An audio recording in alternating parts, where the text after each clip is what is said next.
Se acabaron ya los tiempos que vestía de amarillo, con el tricolor guardado y aplaudiendo a Ronaldinho. Y nos han subestimado afuera y también adentro cuando compran la camisa de Messi, no la del nuestro. Pero ya no es tiempo de lamentaciones ni reclamos, ya no somos cenicientas y el respeto lo ganamos. Y ya vamos, no dudes que el mundial será tu premio. Venezuela junta y unida, 30 millones por un sueño. Dueños de nuestro destino sin olvidar lo que pasaron, como Luis Mendoza, Stanley River y muchos que atrás quedaron. Informaron de una base, debieron comer la verde, donde yo te aplaudo si ganas y te pitaré si pierdes. Donde la inversión estaba en el béisbol y baloncesto, como el fútbol sin apoyo saldría del último puesto. Pero garra y esperanza de lograr algo distinto han cambiado nuestra historia, que viva la vino tinto.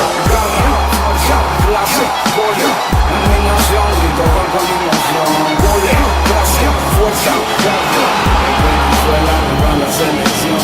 Garra, fuerza, clase, gol, una pasión por lograr algo distinto. Clase, fuerza, garra, un sentimiento que viva la vino tinto. Se prepara el árbitro, va a comenzar pronto el partido. Vamos vino tinto, que las gradas griten, que hagan ruido. Y aunque algunas veces el objetivo no lo logremos, sí podemos, mañana con más fuerza volveremos. Ya en Libertadores estamos teniendo los resultados, nada regalado, hemos trabajado y se ha ganado. Se acabó el flamenco, lambada y tango, somos llaneros. Aquí se juega ritmo de joropo, fuera pastelero. Y aunque yo no creo en frontera, todos somos hermanos. Exigimos se respete ya el fútbol venezolano, porque ya salimos del fondo del hueco de ese fango, porque hacemos nuestra propia historia gracias a Juan Arango. Gracias a los 11 titulares y también a la banca, gracias a los arbitrajes que muchas veces hicieron trampa, porque nos hicieron fuertes para salir del laberinto por instinto. Que viva el sentimiento vino tinto. Garra, fuerza, clase, gol, animación, grito con emoción.